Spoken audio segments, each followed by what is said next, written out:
হাসির রাজা, জ্ঞানের রাজা, রসিক রাজা।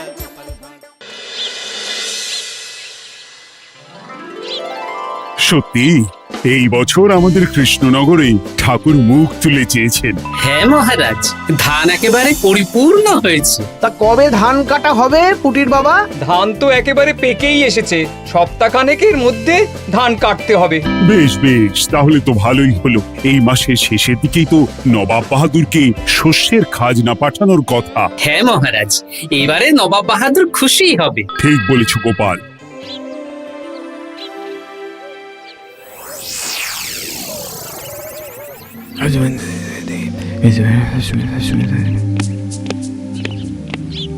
প্রণাম খাম্বাজরাজ। ওই তো কৃষ্ণনগরের মন্ত্রী চলে এসেছে। ও, এর কথাই তুমি বলেছিলে? হ্যাঁ, ওই রাজ্যের সব খবরাখবর আমায় দেয়। ইনি কে? ইনি হলেন জমিদার কেশকান্ত বর্মন, আমার রাজ্যেরই দক্ষিণ পশ্চিম গ্রামের জমিদার, আমার প্রিয় বন্ধু। নামটা বেশ অন্যরকম, কেশকান্ত। আসলে ওদের বংশ পরম্পরায় সকলের উন্নত ঘন কেশ আছে, তাই ওদের পরিবারের সবারও নামে একটা করে কেশ আছে। আমি খাম্বাজ রাজের সৌমিত্র এবং সুপরামর্শদাতা। কিছুদিন আগে আমার মাথায় খুব খুশকি হচ্ছিল, মাথার চুল পাতলা হয়ে আসছিল। কিন্তু আমার পরামর্শে একটা তেল মাখতেই মহারাজের মাথার চুল এখন ঘন হয়ে উঠেছে, আর কোনো সমস্যা নেই। বাবা বাবা, ভালো ভালো ভালো। এবার তাহলে কাজের কথাটা বলে দিন। এবারে তো শুনলাম তোমাদের রাজ্যে অনেক ধান উৎপাদন হয়েছে, তাই স্বাভাবিকভাবে নবাব বাহাদুরের কাছে রাজস্ব অনেক বেশি দেবে, কি তাই তো? হ্যাঁ, এবারে রাজস্ব দানে কৃষ্ণনগরে প্রথম হবে। না, তা হবে না। নবাবের কাছে অত ধান পৌঁছবে না, এমনকি কৃষ্ণচন্দ্রের কাছেই চাষিরা বেশি ধান রাজস্ব দিতে পারবে না। সেটা কি করে হয়? পাকা ধানে মই দিতে হবে। বললাম না, ও আমার সুপরামর্শদাতা। হ্যাঁ, আমার মন্ত্রীকে বাণিজ্যের কাজে বাইরে পাঠিয়েছি কিছুদিন, তাই কেশকান্ত মাঝে মধ্যেই আমার কাছে আসে, গল্পগুজব করে আর সুপরামর্শ দেয়। কিন্তু আমি কি করব? তুমি রাতের অন্ধকারে চাষিদের ধান জমিতে পাকা ধানে মই দিয়ে দাও, এমন ভাবে কাজটা করবে যাতে কাকপক্ষীতেও টের না পায়। আর তাতে আমার লাভ? প্রত্যেক বছর নবাব রাজস্ব দানে বিজয়ীকে 3000 মোহর দেয়, আমি তোমাকে তার থেকে 1000 মোহর উপহার দেব। 1000 মোহর? হ্যাঁ হ্যাঁ, যাও যাও যাও, কাজটা শুরু করে দাও। আচ্ছা।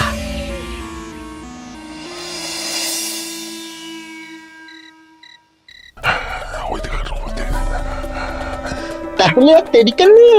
মন্ত্রী মশাইয়ের কথা মতো কাজ শুরু কর। হ্যাঁ হ্যাঁ, চল।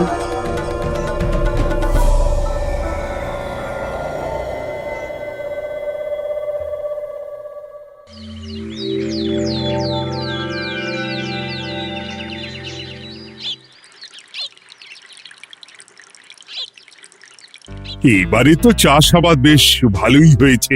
আশা করি নবাব বাহাদুরের কাছ থেকে এবারে আমরাই পুরস্কার পাবো। হ্যাঁ মহারাজ, সারা বাংলায় কৃষ্ণনগরের মতো উৎপাদন এই বছরে কোথাও হয়নি। সর্বনাশ হয়ে গেছে মহারাজ, সর্বনাশ হয়ে গেছে। কি সর্বনাশ হয়েছে গো পুটির বাবা? গতকাল রাতে আমাদের সব জমির পাকা ধানে মই দিয়ে দিয়েছে। সে কি? এবার আমরা কি করব মহারাজ? কাদের কাদের জমিতে হয়েছে এসব? যেই জমিতে তাকাবেন সেই জমিতেই এই কাণ্ড, ধান ঝরে সব মাটিতে পড়ে আছে। এবার আমরা কি করব? হায় হায় হায়, এবার আমাদের রাজ্যের কি হবে?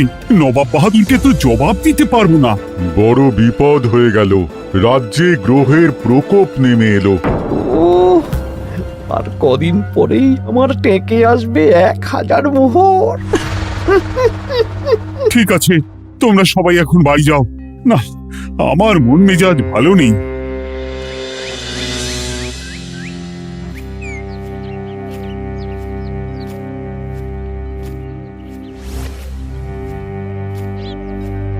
ওগো, তুমি শুনেছো কি হয়েছে? পুঁটির মা হাউ হাউ করে কাঁদছিল গো। হ্যাঁ গিন্নি, পুঁটির বাবা কয়েকজন চাষি ভাইদের নিয়ে রাজসভায় এসেছিল। শুনলাম রাতারাতি কে বা কারা চাষ জমিতে পাকা ধানে মই দিয়েছে। কত বড় সর্বনাশ হয়ে গেল বলো, কি হবে গো? কি যে হবে ভগবান জানে। বলি তুমি পারলে না পুটিদের একটু সাহায্য করো। হ্যাঁ, আমি মনে মনে ভেবেই রেখেছি বুঝলে, এবার বেতন পেলে পুঁটিদের বাড়িতে মাসোহারার জিনিসপত্র দিয়ে আসবো। নবাব বাহাদুরের কাছে মহারাজ খাজনা কিভাবে দেবেন? সেটাই তো বুঝতে পারছি না। আপনি এত চিন্তা করবেন না।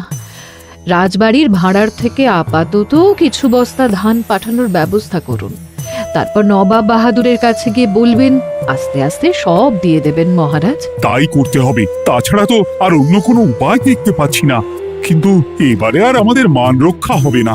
দেখি দু একদিনের মধ্যেই যতটা সম্ভব ভাড়া থেকে ধান পাঠানোর ব্যবস্থা করব।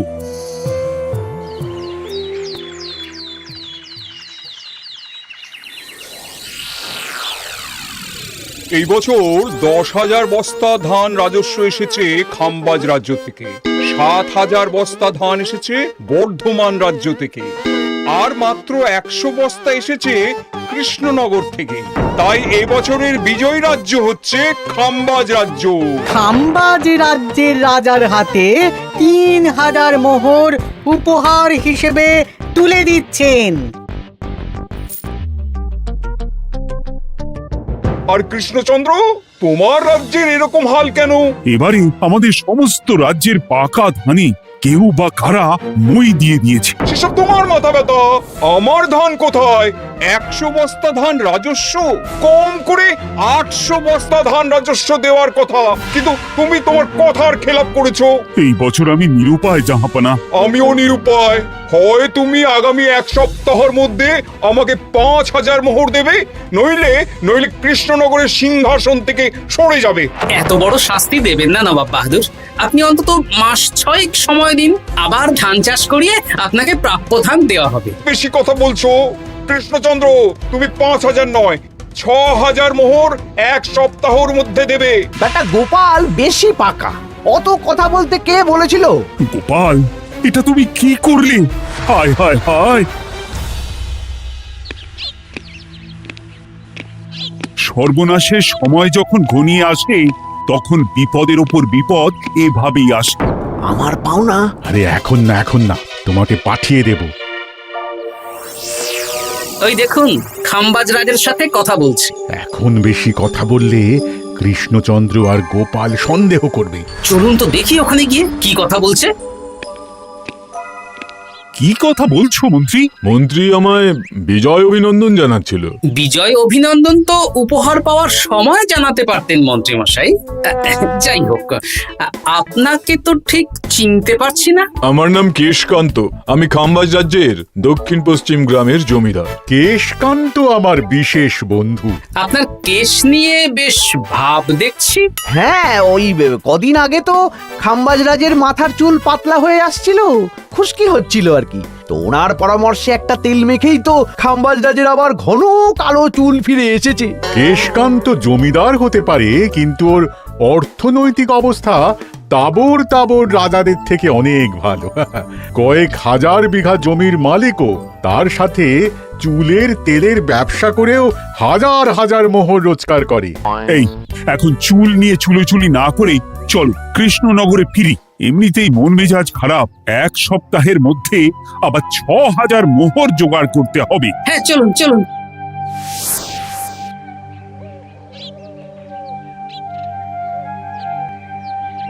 আচ্ছা মন্ত্রীমশাই, আপনি এই কেশকান্ত জমিদারের ব্যাপারে এত কিছু জানলেন কি করে?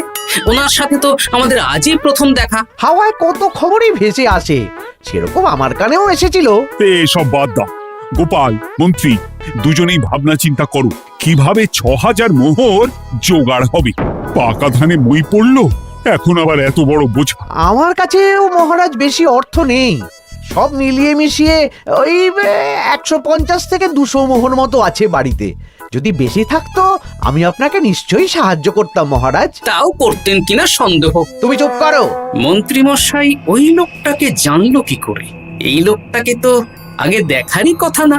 না, ব্যাপারটা নিয়ে ভাবতে হবে। চলুন চলুন।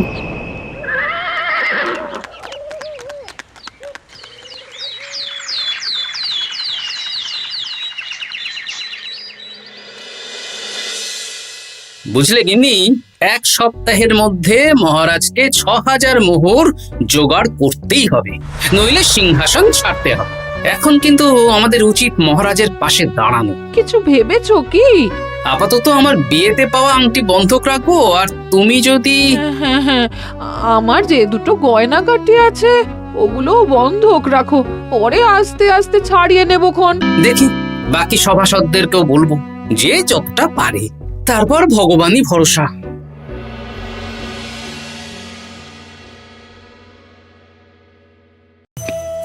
আপনি এত চিন্তা করবেন না মহারাজ। চিন্তা না করে কি আর কোনো উপায় আছে?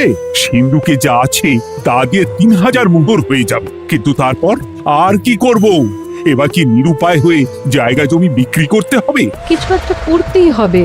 আপনি গোপালকে একবার বলে দেখুন, প্রত্যেকবার যখনই বিপদে পড়েছেন তখন গোপালই আপনাকে বাঁচিয়েছে। দেখি আগামীকাল রাজসভা শুরু হওয়ার আগে গোপালের সাথে ব্যাপারটা নিয়ে আলোচনা করব।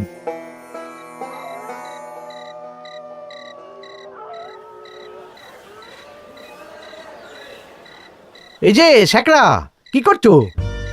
এই তো, বলুন। শোনো, আমার গিন্নির জন্য একটা হীরের হার বানাতে হবে, ওই 1000 মোহরের মধ্যে। 1000 মোহরে তো হীরের নাক, কান, গলা, হাত, পা সব গয়না, এই সব গয়না হয়ে যাবে মন্ত্রীমশাই। তাহলে বানাও, এই নাও 1000 মোহর। ওরে বাবা, মন্ত্রী মশাই, 1000 মোহর! এই মন্দার বাজারে এত মোহর কোথায় পেলেন? গতকালই তো বললেন আপনার কাছে 150 থেকে 200টা আছে। সে যেখান থেকেই পাই তাতে তোমার কি? না, আমার কিছু না। শেখরা, আমি কয়েকটা গয়না বন্ধক রাখবো। দেখি কি আছে। এই সব মিলিয়ে এতে আমি 15 মোহর দিতে পারবো। বেশ, তাই দাও। আমি ধীরে ধীরে শোধ করে গয়নাগুলো ছাড়িয়ে নেব। হ্যাঁ,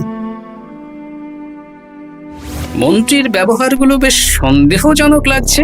দেখি, গুপ্তচরকে কাজে লাগাতে হবে, মন্ত্রীর পিছনে ছায়ার মতো লেলিয়ে দিতে হবে।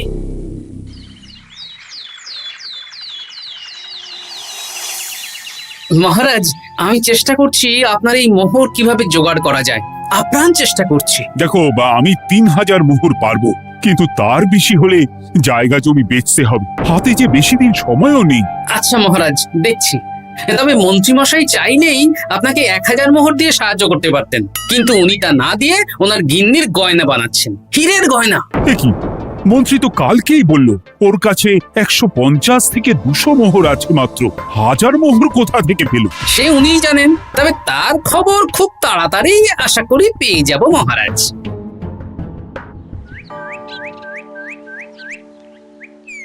কাজটা একদম ঠিক করলেন না মন্ত্রী মশাই।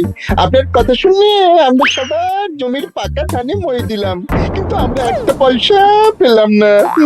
আপনি যে এই কাজ করার জন্য খাম্বাজ রাজার কাছ থেকে ওই 1000 মোহর উপহার পেলেন, সেটা দিয়ে গিন্নির গয়না বানাতে দিলেন, কিন্তু আমাদের বেলায় লবডঙ্কা।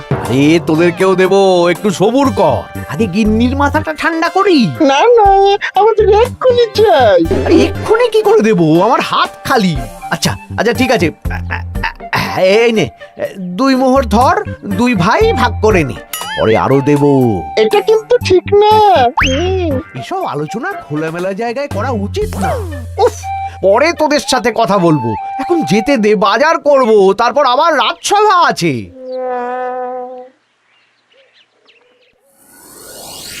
আচ্ছা, এই ব্যাপারটা মহারাজকে আর গোপাল দাদাকে জানাতে হবে।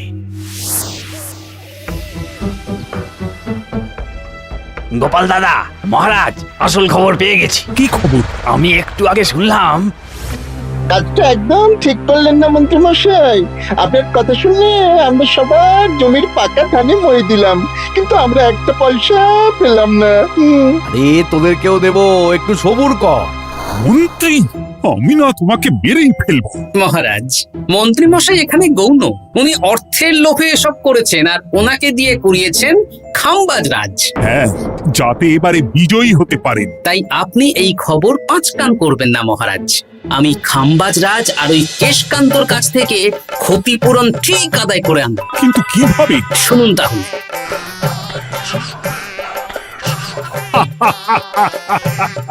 দারুণ বুদ্ধি। তাহলে এখন আসি মহারাজ, কাউকে কিচ্ছু বলার দরকার নেই।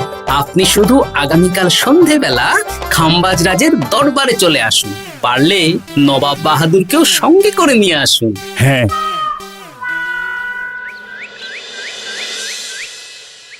প্রণাম খাম্বাজ রাজ। কে আপনি?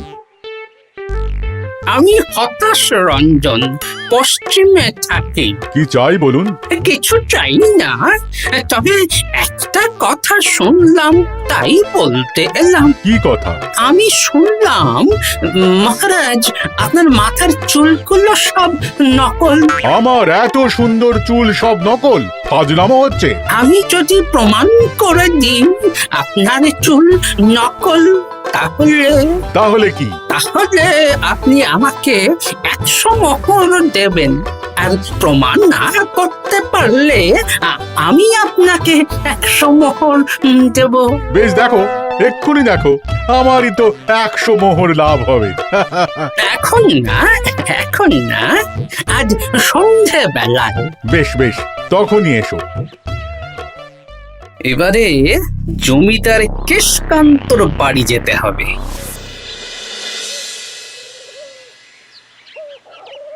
জমিদার মশাই বাড়ি আছেন? কে মশাই আপনি? আমি হতাশ রঞ্জন, পশ্চিমে থাকি। আমি বিশাল ক্ষমতাশালী লোক। কিসের ক্ষমতা? আমি রাজরাজাদের মারধর করি, চুল ধরে টানি, শাস্তি দিই। এসব কি উল্টো পাল্টা বলছেন? খাম্বাজ রাজ আপনার বন্ধু না? হ্যাঁ, প্রিয় বন্ধু। ওনাকেও আমি আপনার সামনে চুল ধরে টানবো, কিন্তু উনি কিচ্ছু করতে পারবেন না। উনি আপনাকে শুলে চড়াবেন। কিছুই করতে পারবেন না, বললাম না আমি বিশাল ক্ষমতাশালী লোক। বিশ্বাস হচ্ছে না তো? তাহলে বাজি ধরুন, 10,000 মোহরের বাজি। 10,000 মোহরের বাজি? হ্যাঁ, আজ আমি খাম্বাজ রাজের রাজবাড়ি যাব, আর আমার শক্তি প্রদর্শন করব, ওনার চুল ধরে টানা হেঁচড়া করব, ওনাকে আহত করব, কিন্তু উনি আমাকে কিছুই করতে পারবেন না। বেশ, রাজি, বাজি 10,100 মোহর দিতে পারবেন তো? হ্যাঁ, আমি বাজি হারলে আপনাকে দেব 10,100 মোহর।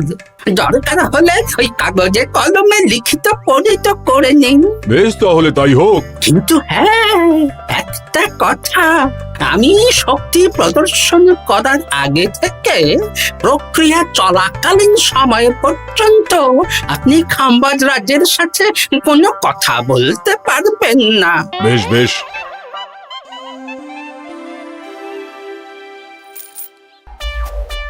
তাহলে শুরু করি। শুরু করো। এবার আমি প্রমাণ করেই ছাড়বো।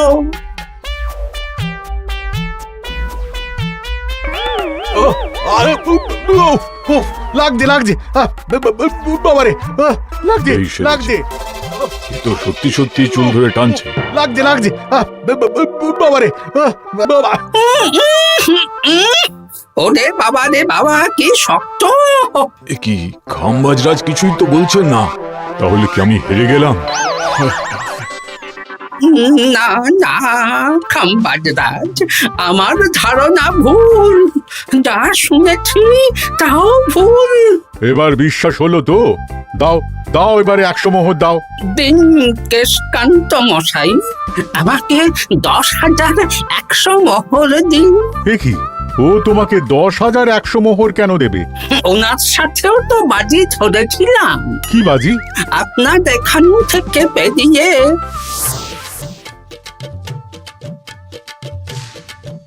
এবারে দিন তো দেখি, সব কাগজ কলমে লেখা আছে। এই নাও। হায় হায় হায় হায়। সাবাস গোপাল, সাবাস, তুমি আমার মুখ রক্ষা করেছো। গোপাল, কৃষ্ণচন্দ্র, নবাব বাহাদুর, আপনারা? হ্যাঁ, আমি গোপাল। এটা ছাড়া আর কোনো উপায় ছিল না খাম্বাজরাজ। আপনি আমাদের মন্ত্রীর মাথা খেয়ে যে জঘন্য কাজটা করিয়েছেন সেটা তো আর প্রমাণ করতে পারতাম না, তাই ছলে বলে কৌশলে আপনার প্রিয় বন্ধুর কাছ থেকে আদায় করে নিলাম। হ্যাঁ নয়, হ্যাঁ।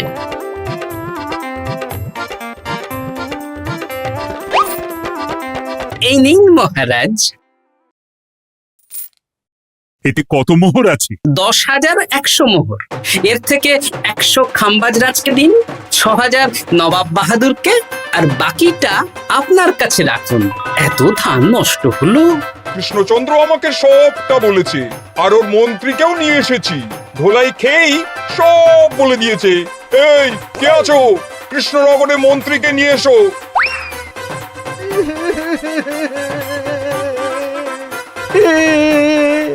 মার খেয়ে আমি সব বলে দিয়েছি খাম্বাজরাজ। উদ্ধার করে তো জাহাপানা, আমাকে ক্ষমা করে দিন। এর কোনো ক্ষমা নেই। তোমাকে আমি কারাগারে বন্দি করব। হায় হায় হায়,